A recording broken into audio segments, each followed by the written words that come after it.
Well. Hello, everybody. Thank you for joining me today. As we can see, we're here with Imperiums Greek Wars.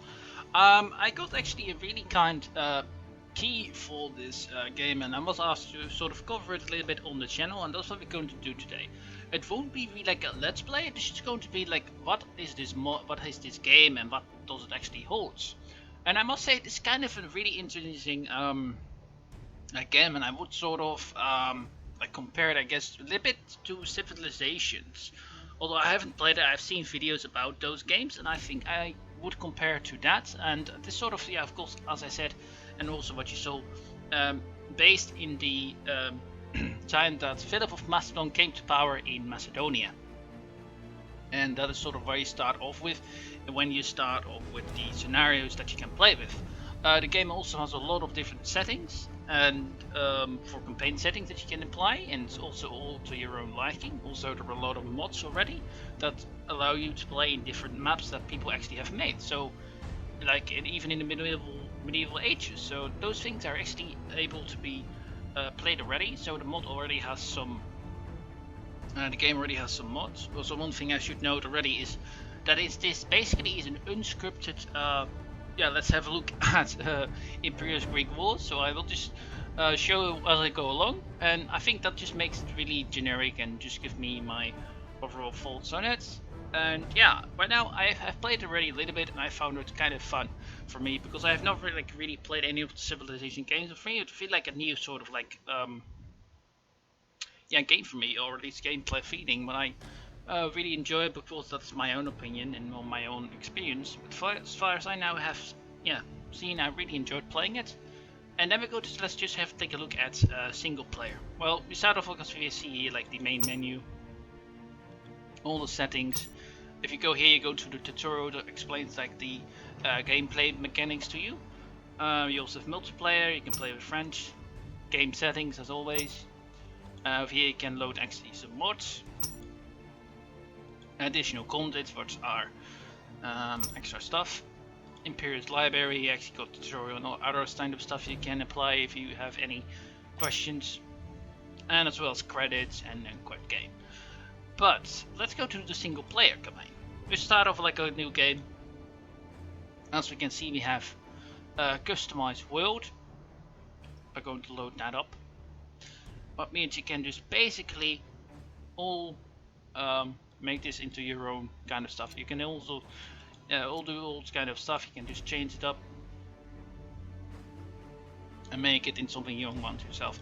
You also can see which one you want to start it at. You want to start at AD, or you want it 1000 BC, or you want turn duration a year, 20 years, etc, etc. So you can really see if you want to expand it or not. There's also different bonuses you can give you, so you can actually commission your own world if you want to. You can country, you can choose your country you want to play with, as you can see over here as well. And there's all different kind of stuff, and that's really interesting. And I will say, yeah, you can really optimize your own gameplay if you want to, or yes, yeah, I want to, or you go to ancient Greece, or basically is the this is the next scenario. You can play as any of these factions. As you can see over here, you can play as Athens, oh god, or as any of the other players. You actually have to play like some certain factions before you can unlock them. Like you actually have to play like some of these factions before you can unlock these ones in some of the other points to be able to play any of the other factions. And then if we go on, you also have some other bonuses that you can do, like but you also have got this really cool, you have mythical creatures and myth and legend. Basically it makes them sort of like the mythical creatures that the Greeks had appear in your game, like also the gates of Tartarus and all that kind of stuff, like the gates of hell from Hades. Those things appear that try and attack your land, as well as the AI. So those things you can do. You can also do heroic quest, what basically are sort of treasure seeking missions. You can send a hero on a journey and trying to find treasure that really yeah, grants you some cool yeah, some cool bonuses, as well as some other buffs and debuffs you can apply if you want to. So those are those for the Ancient Greece. We're also going to take a little bit of a look soon on the gameplay itself. Although next week we will be doing just actually a let's play on this game. So we will play, I think will be around an hour that I will be playing it. And then we'll just be playing it out of random, something starting with a new game, and maybe continuing playing it in future streams. Then we also have Peloponnese, what is actually the Spartan homeland you can play. So it's actually in expanded gameplay mechanic, as we can see over here. So you basically have Sparta and you try to conquer your way. There's actually sort of like a smaller starting area, so you can actually take the reins of something. And you also have Ancient Fantasy that we're going to try and load up now. That is actually a mod that I employed, that we're now trying to enjoy. Hopefully it works. And there we go. Ancient Fantasy is basically in a mod that I enjoyed and also played. So you also have here, like, you can still unlock a couple of factions. You have all of them unlocked. And this is basically a mod that yeah, are some different stuff that are enjoyed, that you can play as at some point. But yeah, let's for the fun of it, load one of my save games. The Sparta tutorial is meant for gameplay mechanics, all that kind of stuff. That's actually a tutorial that you play. When you do start that, you play with Macedon as Philip, and you basically are taking the reins of Macedon, and you are being led through all the campaign mechanics and game mechanics to be sure, and see what's up with that. But now we're just going to load up like a save of mine I've played with Sparta, and to sort of show you some of the witch and craft of the game that it has. What I do like though is like I must admit I don't really understand all the gameplay mechanics like fully, or any of that, but I just really enjoy playing it. I really like how the map is like conquered. It's not like what you have like with Total Wars, that you conquer a settlement and then you control the entirety of the area. No, you actually have to like move your units. And here we have technology, and then we also have the tech tree, what you actually have to earn over time, and you can see that over here. And you also have all these different reasons. You've got gold, you've got coal, you've got stone, you've got iron, food, wood, knowledge, influence, slaves, citizens, and happiness. So as you can see over here, yeah, the entire map might not be correct. I'm now going to actually increase that. It should help us out a little bit. My apologies for that. Oh, yeah, there it is. So as you can see, we have all of this as Sparta. We control all of this territory. We actually have conquered the Peloponnese, and we're now actually fighting over Attica with the city-state of Boeotia, who has actually captured Athens and also all their territory. So Athens City has been pushed out of their ancient homeland, although they still control some lands down here, as you can see, Athens, and also Athens also controls territory over here. But it's really like interesting because you actually have to invade territory, and you just see the lands that you control slowly grow. When you expand your own territory, you can also actually make new cities and make them and rename them if you want to. Like actually Corinth was actually one of the cities that actually was destroyed, and I actually recolonized Corinth and made a new city. There are also actually objectives that you can do as in the game. That's sort of a guide on what you should do and try and build. You basically have something that you can do if you want to. And you have also the Gordian knot. These like that you can be sent over there and do something. I'm not sure what would happen. Like that's what I have spoken about with the treasure hunt. You have to go all the way over there with your hero and find the treasure over there. And we also have the garrison. Like that, these are just objectives that you can do, sort of to help you in your campaign progression. And completing these quests will grant you bonuses as well as income. Over here we have one of the units you can play with. We have the hoplite. Although one thing I must say though, there is not really that much unit variety as far as I've seen with all the units. So I think that's certainly one thing that the game can improve upon. I do like the map though, and also the water. I really like that you can like build basically everywhere you want to, mostly. So that's certainly interesting as well. You can also build farms. You can build bonus buildings like this. There's a blacksmith that actually increases the buildings profits by which they're aligned to, like the stone quarry over here. We have the iron mine as well as the stone quarry, and also building roads will also allow you to increase your mobility as well as the I think the gold per turn that a city gets because of trades. And you also have all building upgrades actually. I'm not sure if I'm upgrading this one at the moment. But I'm actually increasing myself, as we can hear. Sorry.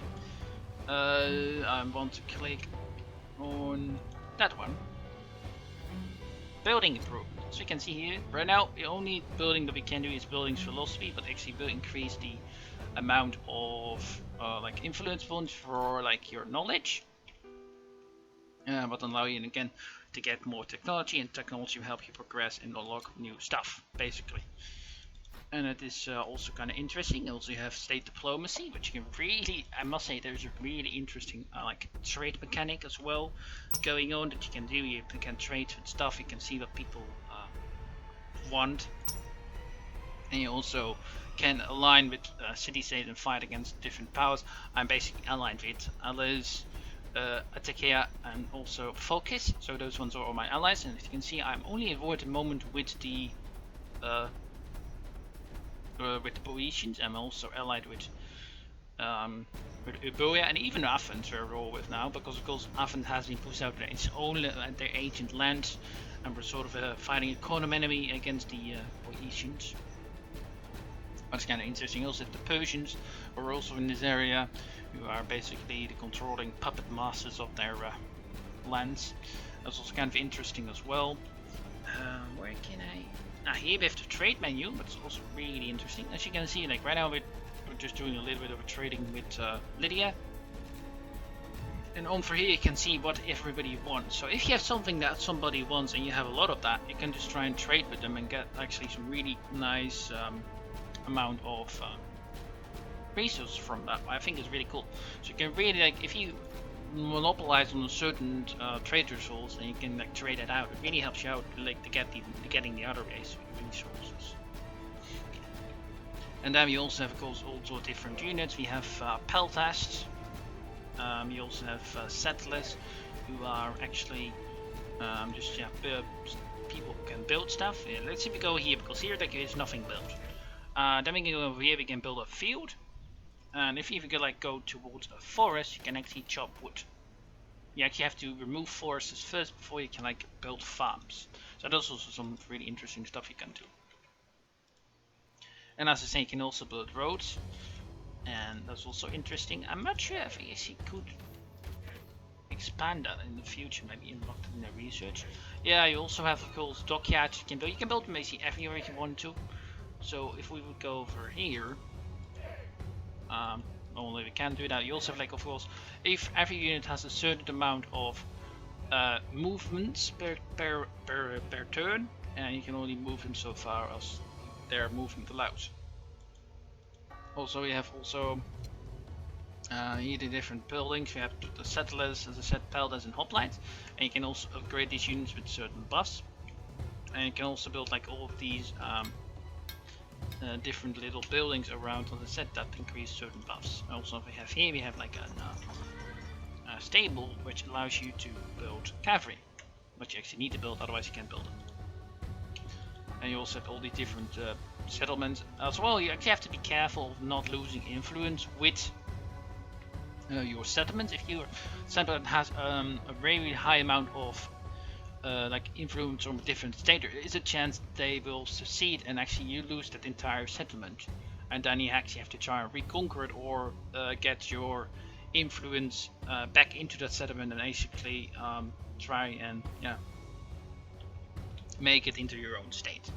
again and try and do that. And I've done that sometimes actually already, but sometimes that also happened to me, and I'm still trying to sometimes figure out, okay, how does it exactly work? What can I do to basically remove that? And I think it sometimes helps with placing units inside of the town to sort of garrison it. But yeah, again, there is certain really interesting stuff that you can do. And over here, we're just really fighting like a really big bottleneck against the Bohemian. But I really enjoyed it. But I also have like possibly have to do like go in for another attack somewhere else, and maybe try and open another front, because right now this bottleneck it's just not going either way. So that's certainly interesting. What you also can see, you also can like build actually forts. Well, we have done over here that increases certain buffs for units that are inside of it, and also helps you defend better. So yeah, there are a lot of different stuff in the game that allows you to really like make your own let's play. And I think if you play with this game, there is certainly replayability for it, because I don't think any campaign will be the same or in the end. But I do think the one thing that actually this game right now, of course, I think does like is I think the unit variety. Because like also all the even the tribes also down here also have all hoplite. You know, I think is a little bit of a I think that's something that could be increased in the future. Having more unit variety, but will help out the game, as well as like having certain like units, like you have Spartan hoplite, Athenian hoplites, that make them different. And I think that would help out the game in the long run. But that's a little bit my opinion on it. So far, I've really been enjoying playing it. And the next time we will just be playing Greek Imperials Wars. So again, thank you for watching. If you're interested in checking the game out for yourself, I would right now recommend it because it's interesting. Do keep in mind though that the unit variety isn't too great, but I will say like the diplomacy system as well as the trade system is really cool, as well as the building that you can basically build everywhere. I really like it always that you can sort of have your own idea of where you want to build stuff, but I think it's just really interesting as well. So anyway, I hope you enjoyed it. Thank you for watching, and I hope to see you in the future when we play some more Imperious Greek Wars. This was Heroes of the Greeks. Let's have a look at Imperious Greek Wars. Thank you for watching, and hope to see you next time. Bye bye, and have a great day.